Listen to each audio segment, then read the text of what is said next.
Hey, welcome back to another Haven't Read It video. Today's first story from r/malicious compliance. You're not paid to think. Okay, so I didn't. A few years ago, I worked as a copywriter at a small PR agency run by a tyrant of a boss. Let's call her Marcy. She was all about control. One day at a strategy meeting, I pointed out a huge flaw in a campaign that could have cost our client major money. Her response? You're not paid to think. You're paid to write what I tell you. Cool, got it. From that point on, I followed her instructions exactly. No suggestions, no edits, no heads up when things were obviously going sideways. Just pure, flawless compliance. Within 2 months, 2 major clients left over tone-deaf campaigns. Ones I had tried to fix, but was explicitly told not to. Guess who got blamed? Me. Guess who kept receipts? Also me. I forwarded my "just doing what you told me" email chain to HR. Turns out this wasn't the first complaint. She was restructured out of the company 3 weeks later. Top comment says, yeah, some people in power are at a complete loss as how to do their job. I think it's called turtle on a fence post syndrome. Someone responds, I've never heard that phrase before, but I love it. Someone else responds, post turtles. No one knows how they got there or what they are doing there, not even them. But there they are, sitting on top of a fence post. Someone else responds, also the Peter principle. They were skilled enough to get promoted, but eventually rose to or past their level of competence and were drummed out. Second top comment, funny how people who say that usually don't want solutions, just obedience. Next top comment, it just happened during a meeting. How did you get her to put this into an email and send it to you? Did you just ask? OP responds, this meeting was a Zoom call and I sent her the email during that time. She was one of the first people to speak, so I wrote it and sent it to her while another person was talking. Next top comment says, hold your leaders responsible, but know this requires documenting everything. Next story from r/AITAH. For reacting negatively to my husband climaxing in 40 seconds. 40 seconds. I, 28 female, married my husband, 30 male, 7 years ago with 2 children, 4 and 5 years old. At this point in our relationship, I'm lucky to get sex once a week. I have a high libido and he, I don't know since he watches porn. Our sex life is very, very dull, sad, and just has no passion. I'm over to arguments, crying, begging, compromising for more sex because it never changes. It's always on his time, and he initiates since whenever I try to. It's never a good time. Denied every time, so I just wait. I don't masturbate because porn doesn't do it for me anymore, so I suffer in silence. Whenever he does decide to want to have sex with me, I'm having to do all the work and ride him, and the rare time he does anything is the same position, sideways. He doesn't engage in foreplay, making out, oral, or fingering.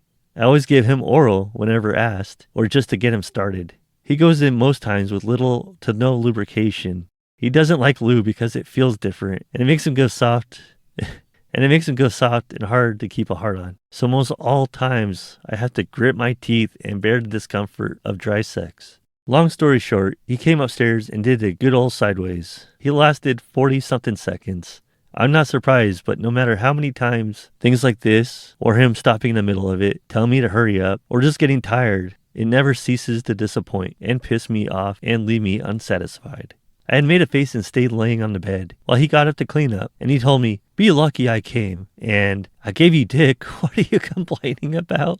I don't know what to do, think, or say. I just internalize my frustration. I don't want to cheat, but sometimes I think and understand why some people end up going down that road. I refuse to cry anymore over this issue, because what the fuck do I look like crying and begging for the most lazy, dull, boring, passionless sex anyone could have, especially with a 5-inch penis? Am I really the asshole for feeling some kind of way? Am I asking too much? Am I just too much? Is this how all men are? As internally angry, frustrated, sad I am about having a sex life, I always torture myself with it having to do with me. Yes, I remember a conversation we had about how he is more energized and passionate with women he's hooked up with whenever we separated, and his explanation pretty much made me feel like the only way I'm going to get that type of sex from him is if we're not together. This conversation is burned in my mind. I had a friend in this situation once. I was just saying, go find something that actually satisfies you. Top comment says, NTA, but you're being a huge a-hole to yourself. He can be a good father without sleeping in your bed. Who taught you that you don't matter? Someone responds, he's literally shoving in dry and causing her pain. So sad that she is accepting being treated so horribly by a man. NTA, his "be lucky I came" comment is a huge red flag. You deserve way better than lazy, passionless sex and a partner who doesn't care about your needs. You're not crazy for being pissed that sex is always quick, boring, and all about him. Someone responds, red flag lingo is for dating and vetting stage. These two have been married 7 years with 2 kids. That's long past the point of any red flag talk. OP's marriage is sinking like the Titanic. Next comment says, NTA at all. It seems like the issues are much bigger than just sex. Are you both able to afford a marriage counselor? If so, I'd say try that route. Going in dry when you don't like it is just wrong. He doesn't seem to care about your general needs. Is he like this with chores and other family responsibilities? That's a good question. Next top comment says, NTA. So you've separated before. He belittles you. He doesn't care about your pleasure. He watches porn to the point where he can't get it up, and you're still with him? Divorce and get a vibrator and some romance books. Trust me, the orgasms and peace will do you wonders. Someone responds, or divorce and start dating people who actually want to have sex with you. Bonus, if you divorce, you'll have every other weekend off to just go have mind-blowing sex with someone else while he has the kids. Jesus, this is not worth staying because it will just erode your self-confidence and breed more resentment. Throw the husband out. Next story. AITA for refusing to take my girlfriend back after she chose her platonic best friend over me. Throwaway account because my girlfriend follows my main. So I was dating my girlfriend, Sophie, for almost 3 years. We lived together, talked about marriage, all that good stuff. Everything was going great until her childhood best friend, Liam, moved back to our city after working abroad for 2 years. I didn't mind at first. She was excited to see him again, and I thought, cool, I'll finally get to meet the guy she keeps talking about. But when Liam came back, he practically moved in with us. How do you let someone move in with you? Oh, not literally, but he was at our apartment all the time, staying for dinner, crashing on the couch after movie nights, texting her constantly, etc. Boundaries, people. Set boundaries for yourself. I expressed my discomfort a few times. Not in a controlling way. Just stuff like, hey, I'd really like to have some alone time with you. Or, do you think it's weird that he sleeps over this often? Like, fuck no, that guy has his own place. He needs to stay at his own fucking house. She always brushed off with, we've known each other since we were kids. Or, you're being insecure. Then one night, I came home early and found them cuddled under a blanket watching a movie. Not making out, not kissing, just cuddling. I didn't yell, but I did say something like, this feels really inappropriate. She snapped and said I was being possessive and controlling. I would be kicking them out. A few days later, she gave me an ultimatum. Either accept my friendship with Liam without questioning it, or we're done. So, I told her, all right then, we're done. She was shocked, cried, begged me to reconsider, said I was overreacting. I packed a bag and left for my brother's place that night. Good. Now, 2 months later, she's been texting me almost daily, saying Liam admitted he had feelings for her and that she rejected him. No, she didn't. She says she now realizes I was right and wants another chance. But honestly, I'm done. Even if nothing physically happened, the emotional betrayal hurt just as bad. My friends are split. Some say I'm being petty. Others say I dodged a bullet. So, AITA for not taking her back? Get rid of your friends that say that you're being petty and keep the friends that say you dodged a bullet. That is my advice. Top comments. NTA, cuddling under a blanket? Yikes. NTA, she chose her platonic friend over you, and now she's trying to play the victim? No thanks. You're better off without someone who doesn't respect boundaries. NTA, she made her choice and it wasn't you. The fact that she prioritized Liam over your relationship and gave you an ultimatum shows a lack of respect. Emotional boundaries were crossed, and now she wants to come back after realizing she was wrong. But the damage is done. You have every right to move on and not take her back. It's not petty, it's self-respect. You deserve someone who prioritizes you, not someone who tests your patience and commitment. Yeah, and if you took her back, she would just do it again. Someone responded to this comment. Nobody can know why she has to go back to OP. I bet it had nothing to do with OP. It could be something she learned about Liam in the process. Definitely NTA. NTA dodged a bullet with that one. Someone responds, OP voiced his feelings and she dismissed them. That's not love, that's disrespect. Next top comment says, I'm over 60. From a lifetime of experience, I can tell you that you dodged a bullet. NTA. She gave you an ultimatum and then was shocked you chose your mental happiness over being a third wheel. You are not being petty. You have seen how she dismisses your concerns and do not want that in your future. Dodged a bullet. Next story, AITAH for divorcing my wife because she never told me she hooked up with our wedding band. My wife and I have been married for a few years, no kids by choice. When we were planning our wedding, she suggested the band. She told me that she told me she just knew from friends and family. I didn't think much of it then. I liked them at the time of our wedding. Now my wife's friend is getting married. They were talking about her wedding at our house. I overheard them talking about our wedding, and her friends say it was fucking creepy having John playing at our wedding.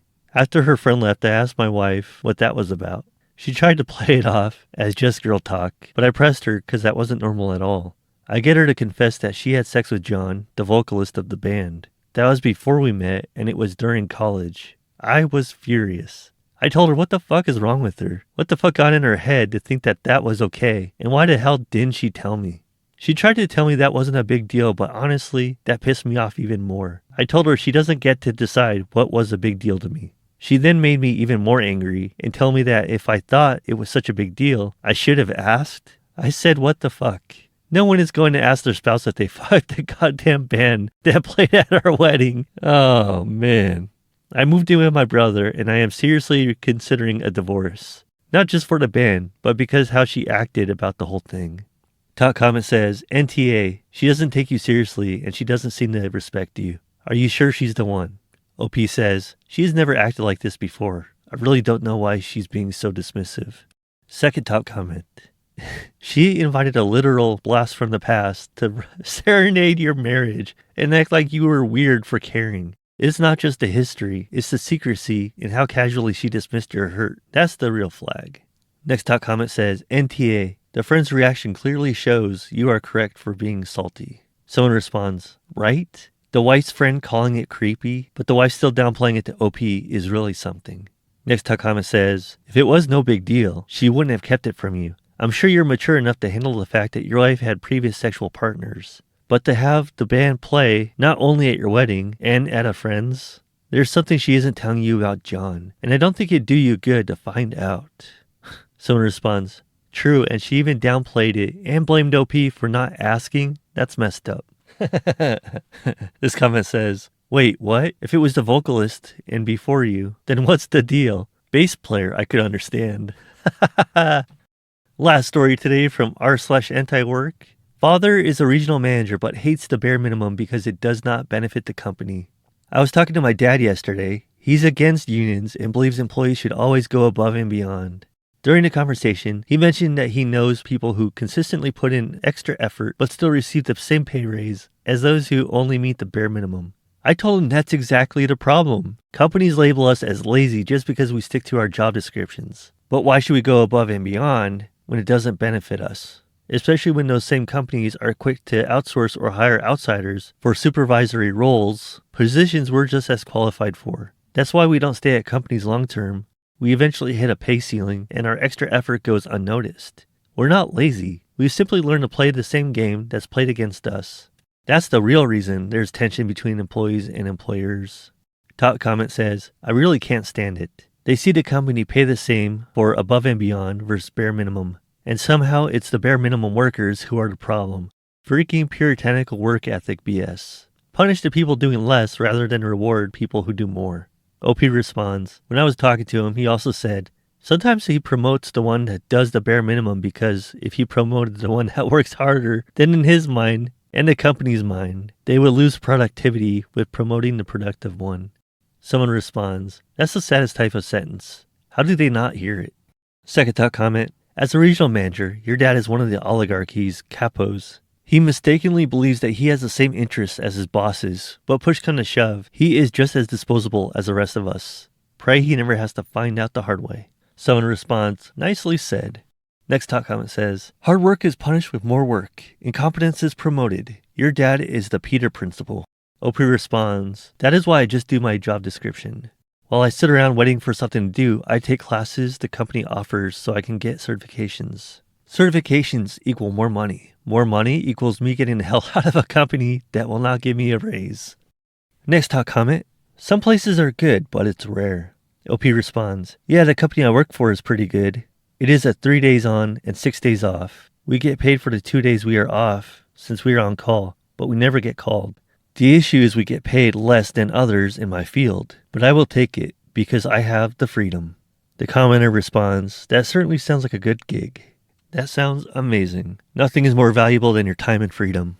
That's all the stories for today. Thanks for listening. I'll see you guys in the next one. Bye.